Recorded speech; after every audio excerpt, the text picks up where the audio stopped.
la Junta Directiva. Mi nombre es Abigail Espinosa. Vengo representando a mi hijo Darío Sánchez. Vengo a hacerles saber algunas inquietudes y desacuerdos y situaciones difíciles que está viviendo mi hijo. Mi hijo se llama Darío Sánchez, tiene autismo severo, nivel 3. Es un niño no verbal. Mi hijo, desde el 29 de julio de este año, mi hijo no ha tenido maestro. Me comunicó desde antes que empezaba el ciclo escolar que iban a tener maestro, lo cual no me han cumplido. Se revisó el IP con un equipo en el cual nos hemos dado cuenta que no han cumplido lo que nos prometieron. No está teniendo las horas que debería de tener de speech, de OT, y no se le está dando el cuidado adecuado. Ha llegado con moretes en los muslos, ha llegado sin comer, no le dan de comer apropiadamente, necesita la ayuda necesaria. También ha llegado descuidado con la ropa sucia, llena de pintura. Son situaciones que no deberían de estar sucediendo, dado a que mi hijo es un niño con autismo severo, y creo que ningún niño. Entonces quisiera que se hiciera algo, y también quisiera que la persona que está al mando de la escuela se comunicara conmigo, porque creo que me he hecho entender de muchas maneras, mensajes, textos, correo, en las cuales estoy pidiendo que se le dé a mi hijo lo que ellos propusieron en el AIP. Es todo. Muchas gracias. Gracias.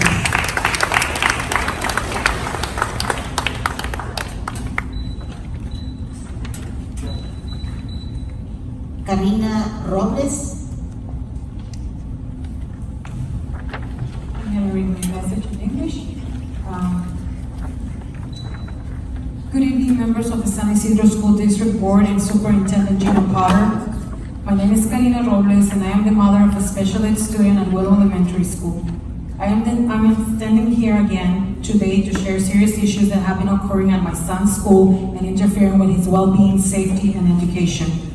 My main concern is that for the past 3 years, I have been reporting incidents of bullying caused by students that are part of my son's special education class. And until now, serious incidents keep happening. At the end of the school year, of the last school year, I submitted multiple complaints about bullying from students, including physical aggressions such as kicks, bites, slaps, and getting a keyboard thrown at him in the back of his head. At the beginning of the school year, I had to go to meeting after meeting, begging and requesting for an effective solution to the incidents that interfere with my son's education and well-being, and never received one, which is why my son is still being bullied and hurt. One student in particular this year has been bullying, following, and harassing my son non-stop since kindergarten, even when they weren't in the same classroom. My son has never returned any aggression. This student has hit my son on the head with a 3-pound kettlebell weight, kicked him in the stomach, and slapped him in the face during sci-fi class. On Friday, last Friday, this student stole my son's lunch bag and ran away with it. When my son ran to get it back, he fell and significantly hurt his leg. This morning, I had to pick up my son because this same student walked up to him and hit him in the face again for no reason, making my son to lose instructional time. After this incident, I went to the office to pick him up, and I was asking if I wanted to move him to another school. That was the solution they offered to me. My emails to principal at Willow have been ignored. My emails regarding incidents and bullying since last year have been ignored. The presence of our principal, the new principal, is not there. We don't get to see her in the mornings or afternoons, especially when this type of incidents occur. So we're asking that her presence is more visible and that she's available for parents, because when we have a concern, we have to make an appointment and we get it like 3 days later. So especially with these concerns, we're asking that her presence and that she fulfills her job at Willow. I am also asking the San Ysidro School District to implement their bullying policies, that staff are properly trained on how to handle situations like this, and that proper disciplinary actions take place. Once again, reading your bullying policy. The staff at Willow show a lack of interest and care whenever incidents like this occur, and written reports from staff are omitted unless I explicitly request them. Thank you for your time. Thank you.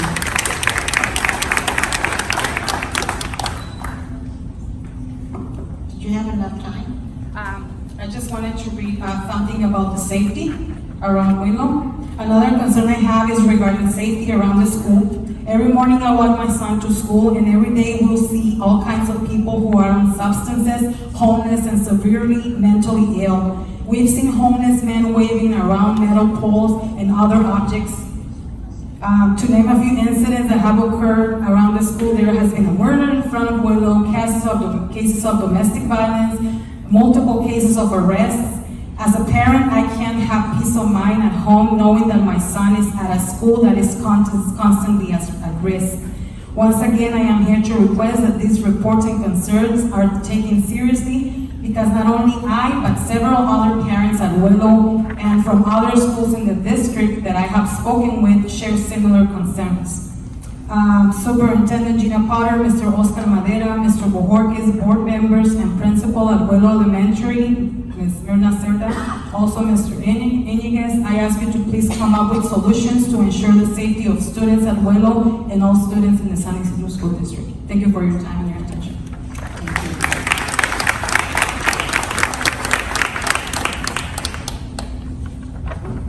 Roxanne Agostino.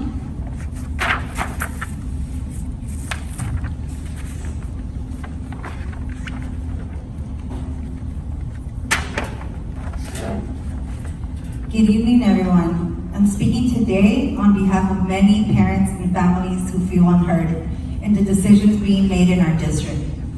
It's alarming that from a 100,800 LCAP meaningful parent engagement, none of it is designated for meaningful parent engagement. The cancellation of meetings like Coffee with the Principals has limited our opportunities to voice concerns and collaborate. It feels as though our participation isn't valued, and that needs to change. I also want to address the raise for Dr. Gina Potter to $300,000 a year, with schools in desperate need of resources and high suspension rates at San Ysidro Middle School. For example, it increases our students' need more teachers, better programs, stronger support systems, not higher administrative salaries. The promotion of Mr. Bojorquez to Assistant Superintendent of Student Services is also concerning. Though he's been with the district for over 30 years, longevity isn't enough. His lack of special education experience and defensiveness when questioned about support for English learners raises red flags. We need leadership that prioritizes students' needs. Lastly, the 2023 LCAP survey revealed critical issues. Only 24% of staff and 36% of parents rated our facilities positively, and 40% of students have experienced harassment, bullying, with 50% seeing weapons on campus. Our children deserve better. That's why I'm asking for you to support to reconsider the policy preventing the formation of a PTA. A PTA would give parents a stronger voice to improve communication, safety, and accountability in our schools.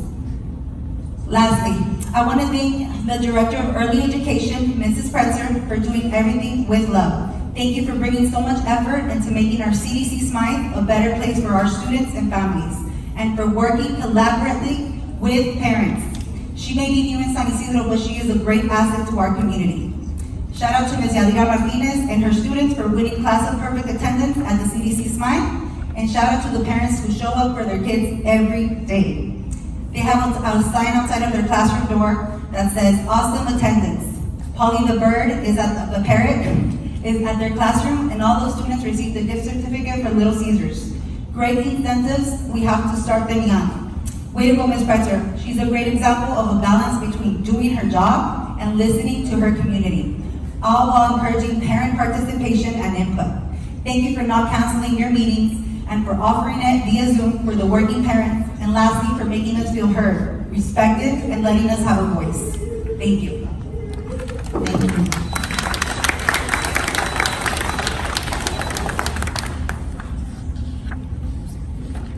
Kenya Perez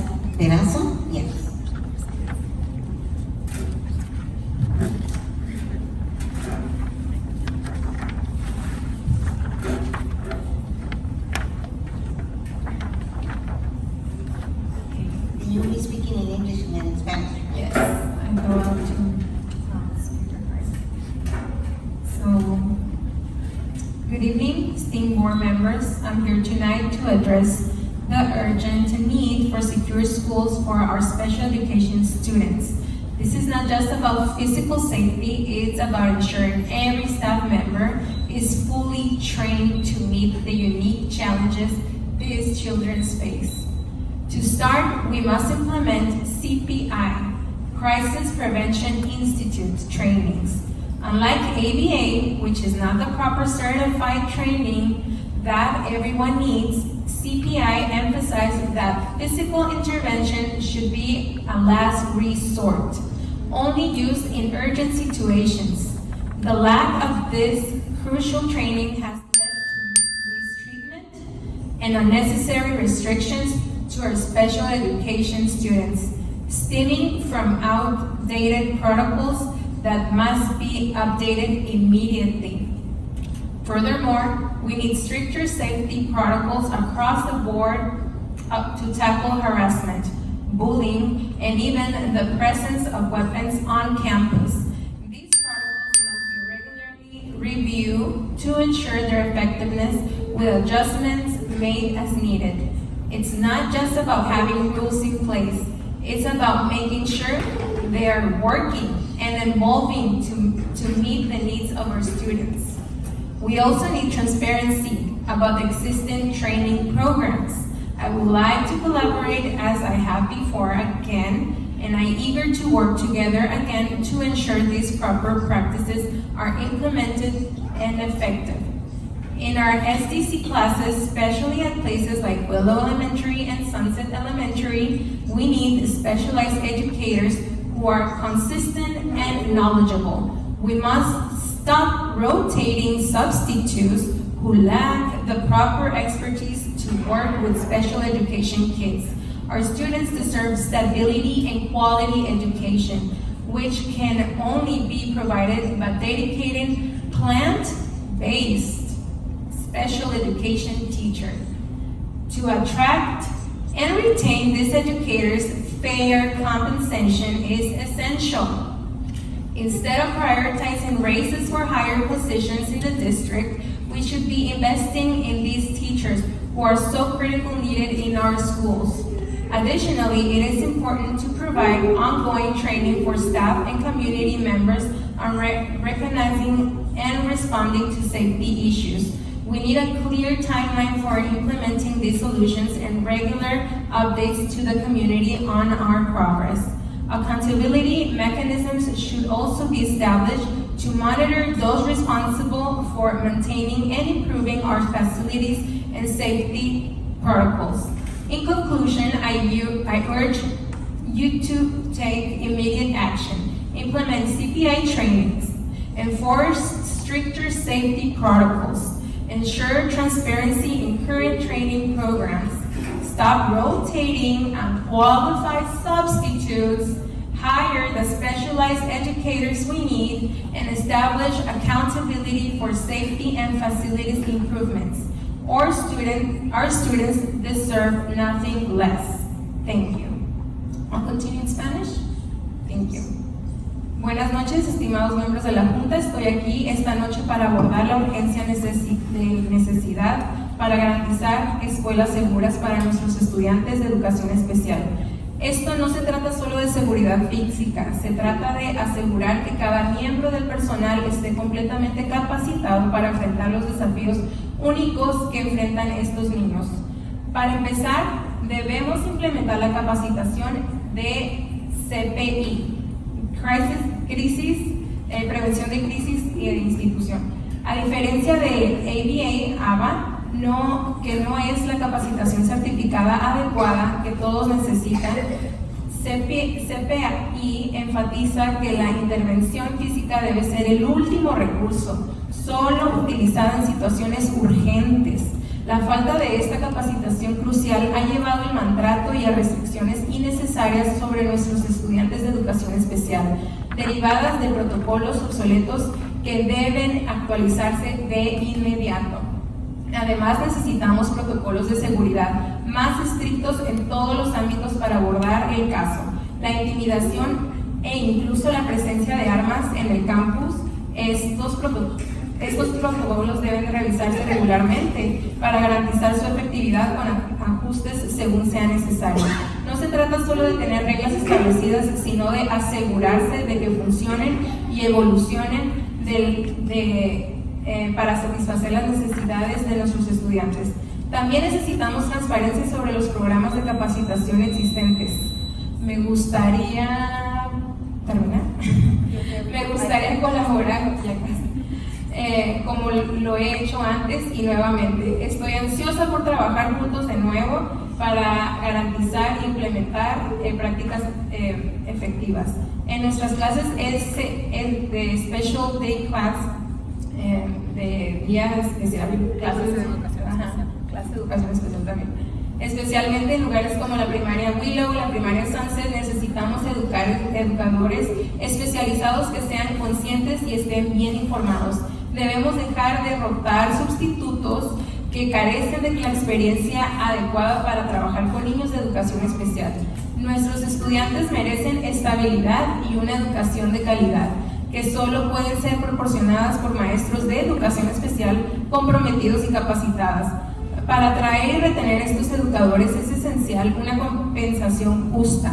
En lugar de priorizar aumentos salariales para puestos más altos en el distrito, debemos invertir en estos maestros que son tan crucialmente necesarios en nuestras escuelas.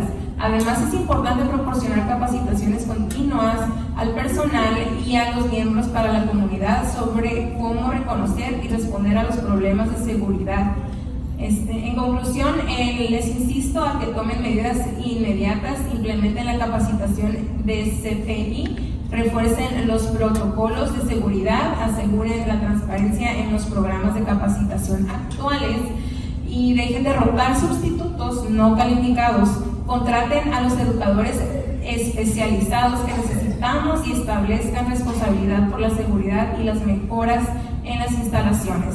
Nuestros estudiantes merecen nada menos. Muchas gracias.